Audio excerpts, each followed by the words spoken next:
that stitch. Put it back on the needle. That's it. Hello everyone, it's Sheila back again. Welcome to my channel. It is now 3 o'clock. I have been out in my garden for a little while pulling a few weeds, which I'm going to go out again after this and do a bit more. But I have been doing some work this morning. I'll put this down and doing a little bit. I've just sat down to do just having a rest from the garden. I've dropped my needle on the floor there, where'd it go? I have to come in every so often and have a rest in the, when I've been doing things in the garden. So I've been doing a little bit of this. I had to wash my hands first, but I've got the gloves on anyway, but still had to wash my hands because it would have made the inside of the gloves dirty. But I'm going to put that down for a minute. Take my gloves off. I'll be glad when I finish this cardigan. I hate having to wear the. It is very awkward knitting with gloves on. Any kind of gloves. And that they tend to, when I'm knitting, the needle tends to go through the stitch and then hits the bit of the glove. And these needles are so shiny and slippy. It's hard to keep a hold of them properly in my hands with gloves on, but I manage anyway. That's how far I've got done with the other side of the cardigan. Not take too long because of being thicker wool, and I'm using that's my middle size little bag. Cake bowl, that's the smaller one and the bigger one there. That's the one I used when I first started, and then I'm on to that one because the cake is getting a bit smaller, and if it gets any smaller it'll go into that one, and it will get smaller when I get further down because I'll be onto the sleeves after I do that. But I've been busy this morning. I did a lot of crochet this morning before I started doing things in my garden, so I'm going to show you what I now have done in crochet. You saw the other two that I did, those two. And I was in the middle of this one, which I finished this morning. So I've got 3 now. I'm going to put the, I'll leave that long end for when I fold it. When I fold it, that one long end I've left. I'll stitch, go down the side. I'll be able to stitch down the side with that long end. Instead of having to add a piece to do it, I've left the long end on. That's why I leave the long ends, which I've done on these ones as well. Left the long ends just to sew down one side anyway. So I now have 3, which I just have to line, and 2 of them are for posting for customers. The lilac one is for Sally. She asked me not to post it until after, I think I'll have to check up the date. I think she said August the 12th because they're going on holiday. But it wouldn't have made any difference because I put them in those small bubble bag things. It would have just went to a letterbox anyway, but I'll hang on to it until the date she says anyway. So that's what I've got done of those. I have 3 of those, so I'll probably be maybe tomorrow morning. I'll probably sort out the linings and that for them, and the other one that I can post, I can maybe be able to post that on the way to my granddaughter's tomorrow. It depends if I get it finished before I go. And seeing as I finish that, I usually crochet up until about 12 o'clock. Any little things or crochet I do until about 12 o'clock or 12:30 when I get my lunch and that. Usually about half an hour for my lunch, and then I'll start on something else at 1 o'clock. So this was what I was doing because I had finished. I've made one little ball, cake ball. I have to do the ends. I leave the ends for to sew in, you know, where you start. And So that's one little ball out of the three, the set of three I'm doing. And I'm in the middle of the second size, the middle one. Now, one or two people have asked me about doing a crochet pattern for this. Now, I wouldn't know where to start with a crochet pattern. I can work out knitting patterns, okay, but I haven't a clue how to write out the crochet pattern. I only know how to crochet. I know what I'm doing. I can tell people on a video what to do, but I couldn't write a crochet pattern out to save my life, and I'm not going to try because I'd just make a mess of it. But there's absolutely nothing to it. For anyone wanting to know, this is the smallest one, and as you can see, the base is just like you would be doing a coaster. I started off with 8 and did the magic circle, you know, you just wrap the wool around your 2 fingers and put the hook in and bring it out and then go 8 times around that circle. So that's what I did, 8 times around that circle, and then the next circle I went twice into each stitch, so the 16 stitches. The next round, the third round, it was 2 into 1 stitch and a single one, and then 2 and then a single one. So you have 24. And then I done that's 1, 2, 3, the fourth one, which is 2 into 1 stitch and 1 into 2 stitches and 2. So it's 2 and 1, 2 and 1. 2 stitches together into 1 and 2 single ones. That's all. And then I made this little, what I call the little edge that separates the base from the sides, which is just knitting into the back of the stitch when you're going around the circle. You just crochet into the back of the stitch all the way around and then join it. That's where I've joined it. You can just slightly see. I don't know whether you can see on here. That's where I joined that part. And then from there, I just go around in circles, just crocheting all. I don't do a join. I join these ones, but I don't join these ones. I just from there, don't know if you can see. That was where I joined it, and then I started going round. So it's always one step above, below, the row below. So when you come to finish it, I have to finish, I do about 3 stitches where they're just slip stitches to finish it off, to bring it down level with the row below.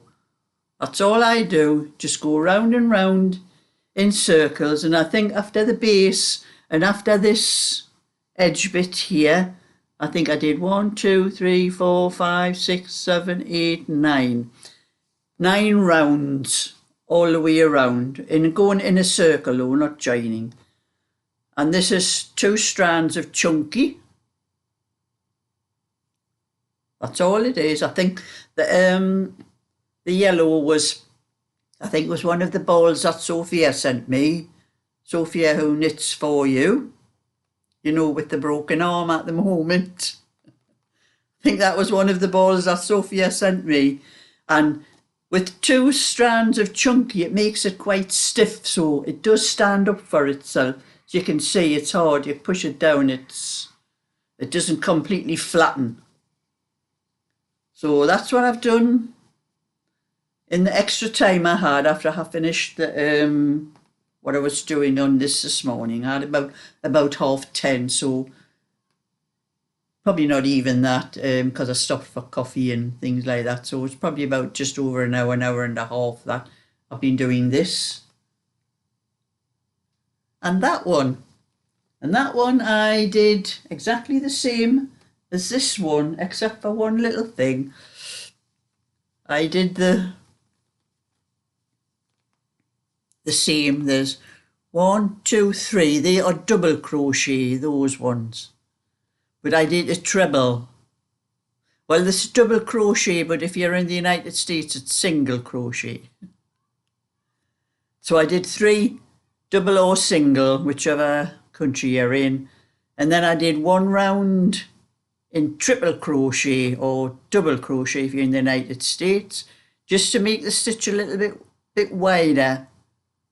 And then I did 1 more single or double crochet after that one, and then did the part where I did the edge on. And I'm busy at the moment. I've done 1, 2, 3, 4 times around, so it's going to be another 5 more rounds around that, and then I'll do the bigger one, because I wanted the little one, my other one, this one here. I'll take that ball out. There's not much difference between those two. That was why I did 1 row. It's got exactly the same number of rows as 1, 2, 3, 4, 5. There's 5 rows, but they are all single or double crochet around there. That was why I did that 1 extra. I still have 1, 2, 3, 4, 5 rows. But with doing that one, the triple crochet or double crochet, that made it just that little bit wider, so the bowls aren't quite as close together as these ones are. If you understand what I'm talking about. I just wanted a little bit more space between the things. But without doing an extra row of the double crochet, I thought I'd just try and see what the triple crochet looks like, and it looks okay anyway. I could probably do them triple crochet, it would probably be quicker. There'd be less rows to do. But anyway, that's what I've been doing with them. I'll put that back down there and put the green back in there for when I start on that one again. But before I started that, I remembered I was doing this little cardigan. So I think I spent a little bit time. It was already finished, this piece. That round. That one, I thought I can do a little bit of that one. So I started that. I've done a little bit of one of the fronts. I started on one of the fronts. I got that far. And that was when I decided to do the bows, because I'd been looking at a comment on my YouTube, and somebody had mentioned about the bows. Was I going to do a tutorial? But if I do a tutorial for them, they're going to have to wait and make the next set, because I've already started that one. But the tutorials do take a little bit of time, because I have to do a little bit at a time, and if I get to a certain point where I'm going to have to show something that I'm doing, I might not be able to do the video straight away, so it has to be put to one side until I find the time to do that. And I'm going to have a drink of my coffee as well while I'm sitting here talking.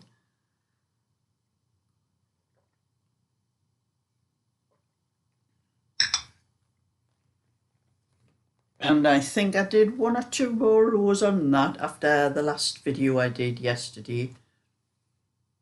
But I think this wool is the Home Bargains white, and it seems a little bit finer. It is knitting like double knitting, but it feels finer, and I think it might come out just a little bit narrow. So when I do the 2 fronts, I'm going to add extra to the fronts to make it so that the seam is a little bit further around the back and there'll be more on the front to bring it to the correct size. But I'll work that out. I can't really measure it properly until it's off the needles. I was using my circular needles on it earlier on, but I don't really like knitting with the circular ones, and they got on my nerves after a while, so I changed back to the straight needles. I'm a little bit fickle at times. So that's that, and one day I might get onto my own again. This is what happens with mine. It always ends up on the back burner until I have time to think about it and not knitting for other people. So anyway, I'm going to finish this, my cup of coffee I've got here, and maybe just do a little bit more knitting of the green cardigan for maybe it's another half hour, and then I'm going to go back out in my garden because I think I've rested my back for enough. That's the trouble. I can only bend down so many times, as I do have arthritis in my spine and bending down all the time, which is what I have to do because I'm trying to get all the weeds out from my paving. I have a very large patio in the back garden, and since the lads done my garden a few weeks ago, they cleared what used to be my back patio behind my outhouse, where my husband used to use her as a workshop. It wasn't a shop, but it wasn't having a roof or anything. It was just an area that he used to use all his power tools and things like that on. But there's an awful lot of weeds coming up through the paving, so that's having to bend up and down with one of those tools. I did try pouring boiling water over them, but it only kills the leaves that you can see. It doesn't get down to the roots, so they still come back again. So I prefer I've got one of those little tools that you put between the paving things, and you pull all the roots out, as well as as much of the roots as you can of the weeds. And that's what I've been doing, and bending up and down is killing my back. So I have to keep stopping every so often, and I'll come in and have a drink or something like that to have a rest. Because even that, it's like the knitting, I'll still keep at it even though it's killing me. But anyway, that's it. Thumbs up and subscribe, and I'll catch you all another time. So bye for now.